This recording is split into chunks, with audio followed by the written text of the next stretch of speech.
televidentes de Fides TV, un día más con ustedes, un día más en sus hogares. El día viernes estamos ausentes justamente porque había un congreso del Colegio Médico Nacional, donde se sacaron varias determinaciones importantes, exigir el cumplimiento a la realización de la cumbre, y lo que es más es el hecho de que los médicos bolivianos una vez más demostramos la unidad y se llama un congreso nacional en el departamento de La Paz para el mes de octubre, donde estaremos dirigiendo a la nueva directiva del Colegio Médico Nacional, y también se estarán viendo algunos informes que corresponden al quehacer médico nacional. El día de ayer había un aniversario de una de las profesiones que es parte de la salud del país. En este caso estamos hablando de todas las profesionales nutricionistas, que el 11 de agosto celebraron el Día Internacional de los Profesionales Nutricionistas y Dietistas en toda Latinoamérica, en conmemoración al doctor Pedro Escudero, pionero del estudio de la nutrición. Un abrazo y un saludo de parte de todos los médicos y profesionales en salud a esta noble misión que es la nutrición en nuestro país. Felicidades a la licenciada Catalina de la Barra, quien está de presidenta del Colegio de Nutricionistas del Departamento de La Paz. A todas las nutricionistas un saludo especial, un saludo en este su día, y que esperemos la hayan pasado muy bien. Voy a presentar el día de hoy a nuestros conductores que también están en el programa. Doctor Ricardo Landívar, buenas tardes. Muy buenas tardes, amigos televidentes, muy buenas tardes, doctor Luis Larrea. Estamos en Fides TV, estamos en el programa Médico en Casa, y es importante mencionar y volver a reiterar el saludo cordial a las nutricionistas, a las licenciadas que trabajan en salud, sobre todo con la parte alimentaria de los pacientes en los hospitales, en los consultorios. Mil felicidades para todas ellas, que la pasen muy bien. También estamos con la conductora del programa, la doctora Ruiz. Muy buenas tardes, Rosario. Buenas tardes, doctor Landívar, doctor Larrea. Un gusto estar con ustedes nuevamente, queridos televidentes. Hoy, para presentarles un tema también bastante importante, vamos a hablar de escoliosis. Para ello tenemos como invitada a una excelente fisioterapeuta, a la doctora Frances Aliaga. Bienvenida, Frances, y muchas gracias por aceptar la invitación. Muy buenas tardes, muchas gracias por la invitación. Como han dicho, tenemos un tema importante con el que vamos a empezar hoy, ¿no? El tema de la escoliosis. No sé si tienen alguna pregunta, duda, o empezamos directamente a hablar. Quiero presentar como tal a la doctora Aliaga. En su pantalla van a ver el currículum de la doctora. Ella ha recibido su título como licenciada en Fisioterapia y Kinesiología en la Universidad Mayor de San Andrés. Además tiene una especialidad en rehabilitación cardiovascular pulmonar y terapia intensiva neonatal. Además, un diplomado en técnicas de valoración y tratamiento en fisioterapia respiratoria y en educación superior. Es docente de la Universidad Central de Neurofisiología, Evaluación Kinésica Cardiorrespiratoria, Terapias Cardiorrespiratorias y Terapia Intensiva. Inicialmente trabajó como fisioterapeuta infantil en el Hospital Materno e Infantil de la Caja Nacional de Salud. Actualmente ejerce la misma profesión en la Caja de Salud de la banca privada. Bienvenida, Frances. Muchas gracias de nuevo, y bueno, no sé si tienen alguna otra duda o empezamos con el tema. Muy bien, vamos a empezar con el tema, queridos amigos, es la parte de escoliosis, sobre todo escoliosis en los niños. Vamos a hablar de qué es la escoliosis, vamos a preguntar a Frances, ¿de qué se trata la escoliosis? Bueno, sí podemos ir con la ayuda de las diapositivas, ¿no? Para que la gente nos pueda entender y comprender mejor de lo que estamos hablando. La escoliosis en realidad es una malformación, una deformación de la columna vertebral. La columna vertebral tiene una línea, es una línea recta, ¿sí? Pero lastimosamente cuando tenemos una escoliosis, la columna se pone en una S o se pone en forma de C, ¿sí? No sé si podemos verlas en la presentación, para que la gente nos pueda entender. A control central vamos a indicarles, por favor, pasar la primera diapositiva para entender un poco más lo que es la escoliosis. Ahí tenemos la presentación, sí. Miren, ahí podemos ver, ¿no? Unas deformidades en la columna. Como habíamos dicho, ¿no? Es una deformidad cuando la columna está en forma de S o en forma de C. En forma de S cuando es compensada, ¿no? Un lado se tira una curva a un lado y la otra hacia el otro lado. Y en C cuando solo es la musculatura de un lado la que está afectada. Sí, en la siguiente diapositiva vamos a ver ahí la malformación más que todo en niños, ¿no? Podemos encontrar signos importantes que sería bueno recomendar a los padres y a las madres de familia si ven alguno de estos signos para que se alerten, ¿no? Los hombros desnivelados, obviamente en la figura está muy exacerbada, la curvatura de la columna y las caderas desniveladas, ¿no? El niño empieza a tener compensaciones en el cuerpo para tratar de nivelar la marcha. Sobre la escoliosis, ¿sí? Los síntomas que presenta el paciente en todo caso. Más que todo, estamos hablando más que todo de una escoliosis adquirida, porque hay dos tipos, ¿no? La idiopática que es una malformación que viene ya, podría decirse, adquirida, o sea, desde nacimiento en los genes, que normalmente tiene un tratamiento quirúrgico, ¿sí? Un tratamiento quirúrgico.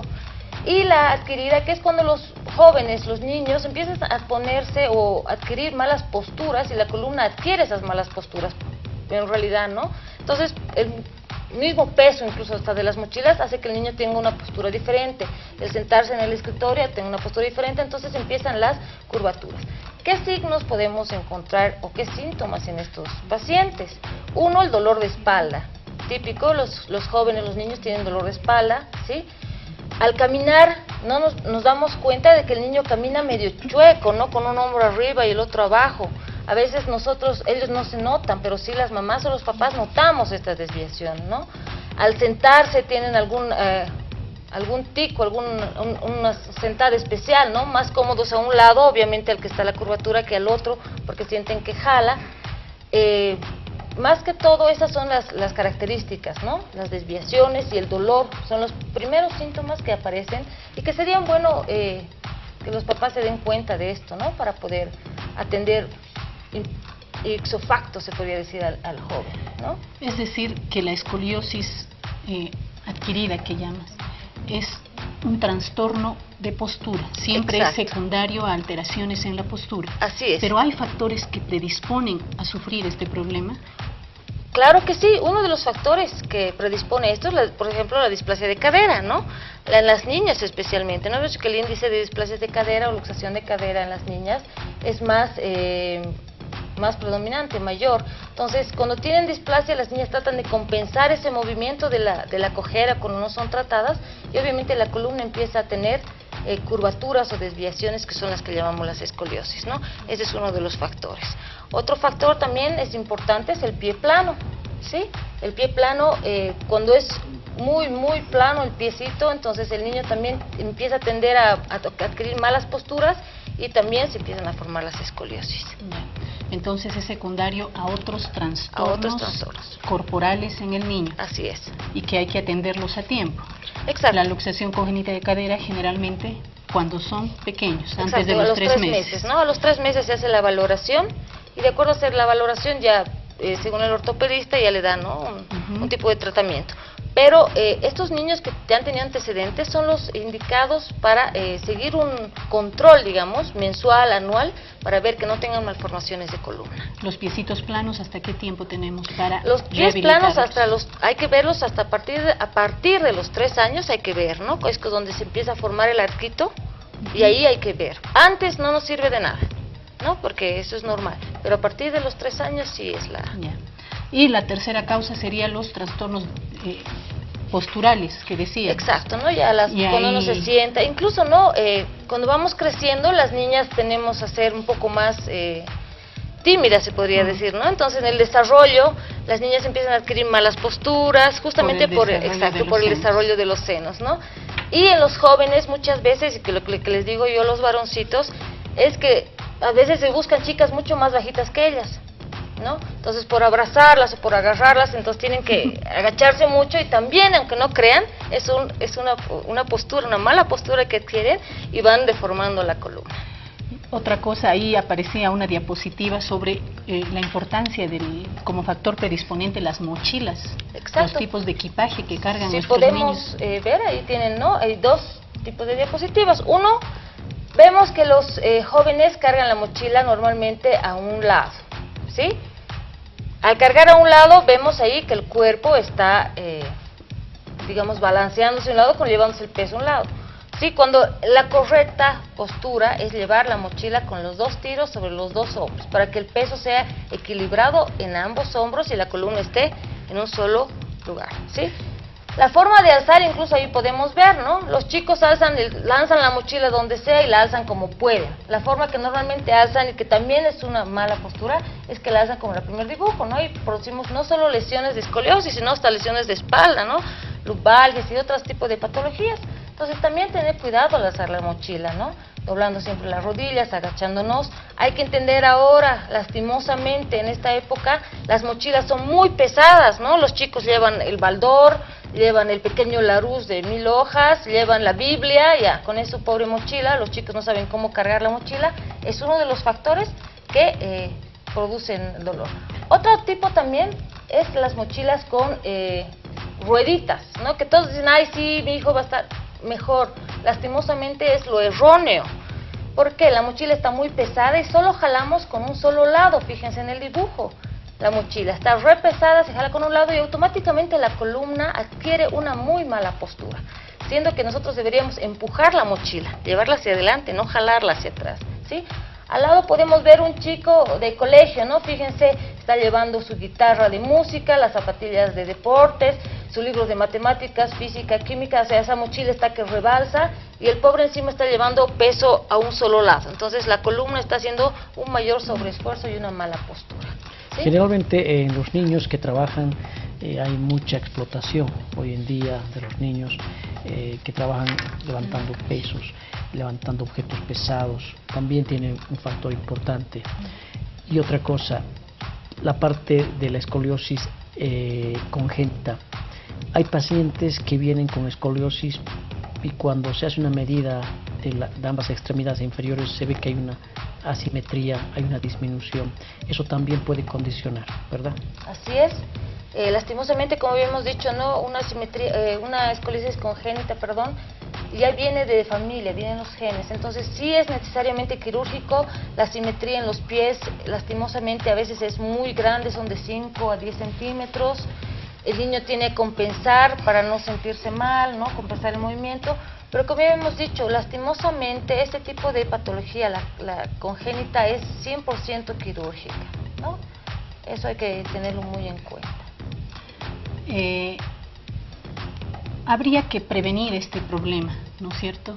Quienes más verificamos si hay o no escoliosis, yo creo que somos los padres de familia. Sin embargo, yo creo que en esta parte de prevención influyen mucho lo que son los maestros. Justamente estábamos hablando de lo que era el peso de las mochilas. Últimamente pues tenemos la mala costumbre de en un solo día llevar gran cantidad de material. Y yo creo que habría que concientizar hoy a los maestros e intentar evitar el llevar tantos útiles, tantos libros en un solo día, en una mochila y ocasionando tantos conflictos, tantos problemas posturales a un niño muy pequeño, ¿no es cierto? Así es, ¿no? Sugerirles a los profesores, a los padres de familia, tal vez, que puedan llevar más periodos de la misma materia para que la cantidad de útiles sea menor, ¿no? Una de las sugerencias que se les puede dar, o para niños muy pequeños, tener unos casilleros donde puedan dejar su material escolar y solamente llevar el material con el que tienen que hacer la tarea en la casa. Como les decía, especialmente en los ciclos superiores, el llevar el Larousse, porque les piden el Larousse, el pequeño Larousse, ¿no? Es enorme, el baldor, la Biblia, ya son 3 libros realmente pesados, sin ir lejos, ¿no? Sin contar los otros libros de las otras materias. Y otro problema importante, yo creo que hay, es el sentarse. Los muchachos actualmente utilizan demasiado la computadora. Entonces, ¿qué nos puedes referir al respecto? ¿Cómo sentarse adecuadamente para evitar este tipo de problemas? Bueno, sí, otro de los factores también, como yo decía, para la escoliosis es las posturas en todo, ¿no? Cuando nos sentamos, lastimosamente, los jóvenes, especialmente en los pupitres en el colegio, tienden a sentarse al borde del pupitre y siempre mirando al compañero de atrás, ¿no? Porque atrás está su amigo o al lado. Entonces, uno es que cuando está en esa postura empieza a curvar la columna. 2, en la mesa o en el escritorio, como podemos ver en las imágenes, ¿sí? La mesa muy abajo y la silla muy grande hace que la espalda tenga una curvatura mayor. Entonces deberíamos tener una silla en que nuestros pies estén apoyados formando 90 grados de rodilla, 90